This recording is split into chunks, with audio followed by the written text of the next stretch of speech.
종의 신분에서 가정총무라는 이런 비약적인 지위 상승이 있었던 보디발의 집에서와 같이 감옥에 갇힌 일개 제수의 신분에서 감옥의 정권을 맡은 자로 성장을 하게 됩니다. 억울한 누명을 쓰고 감옥에 왔지만 주어진 삶에 최선을 다해서 성실히 살아가는 요셉의 모습이 보여집니다.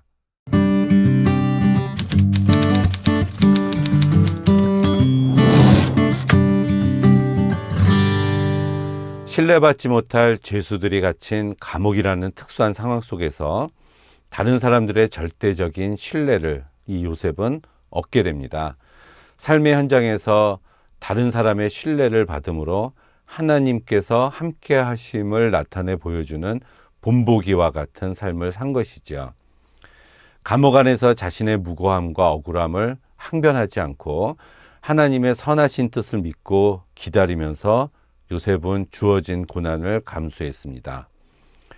종의 자리에서, 죄수의 자리에서 여호와의 함께 하심을 믿으면서 그 인도하심과 지켜주심을 경험하는 요셉의 삶은 고통과 괴로움이 크면 클수록 하나님의 보호 역시 더 깊고 세밀함을 알게 해주는 모습입니다. 보디발의 집과 감옥에서 요셉은 윗사람의 신뢰를 받고 아랫사람의 자리에서 가장 높은 자리로 올림을 받게 된 것이죠. 노예살이와 감옥살이에서 드러나는 유사성은 하나님이 요셉의 인생에서 고난을 제거해 주시지는 않지만 하나님의 사랑은 고난 중에서도 늘 함께 하시고 보호해 주신다는 것을 보여주고 있습니다.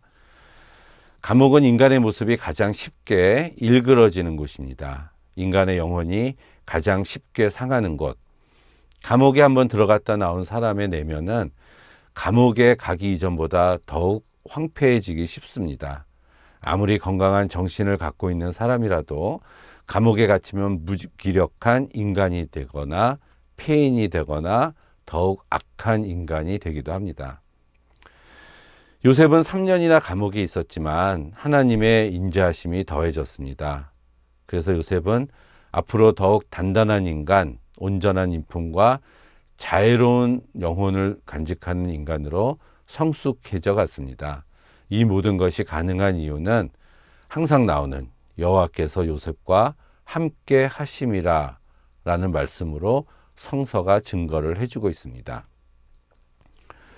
요셉은 어떤 상황에서도 하나님을 결코 떠나지 않았습니다.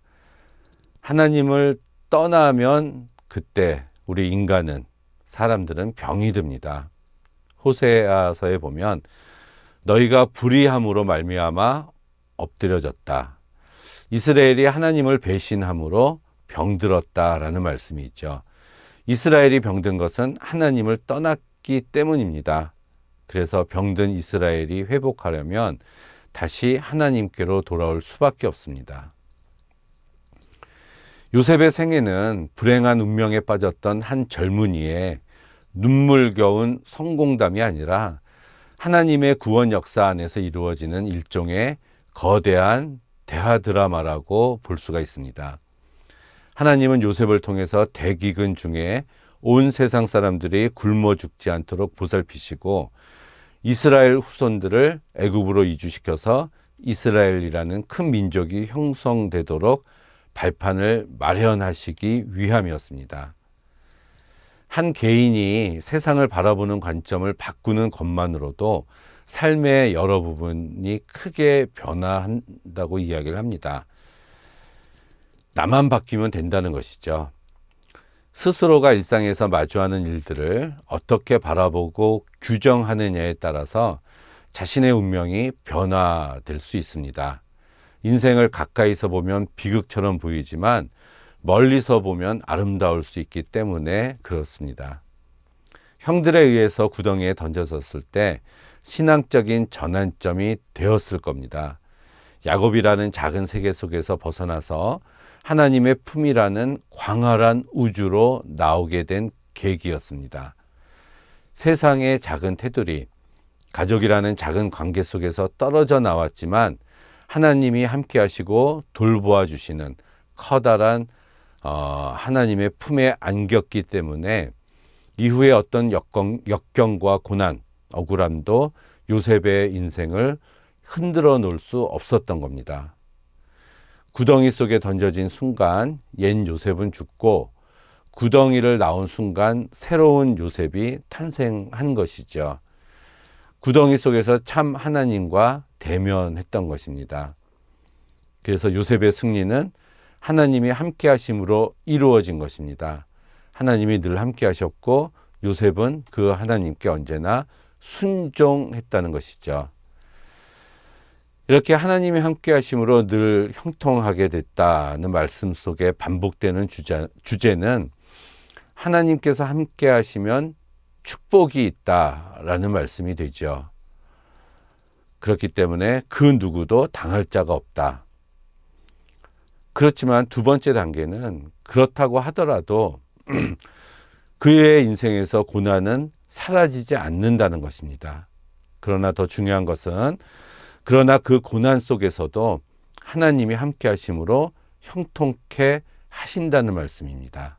그렇기 때문에 하나님께서 함께 하실 때 그 사람에게는 신앙적, 도덕적, 행동적인 책임이 뒤따르게 됩니다. 행동으로 보여줘야 된다는 것이죠. 삶의 바닥으로 추락할 때에도 노예의 자리에서도 죄수의 신분으로 감옥에 갇혀 있을 때도 요셉은 불평하지 않았습니다. 육심과 정욕의 죄와 타협하지 않는 굳센 믿음의 본을 보여주고 있었던 것이죠.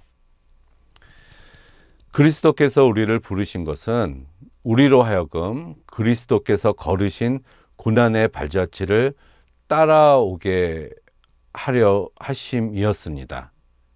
또한 그리스도께서 우리에게 은혜를 주신 것은 다만 그를 믿을 뿐만 아니라 그를 위해서 고난도 받게 하시려고 우리에게 은혜를 주신 것입니다.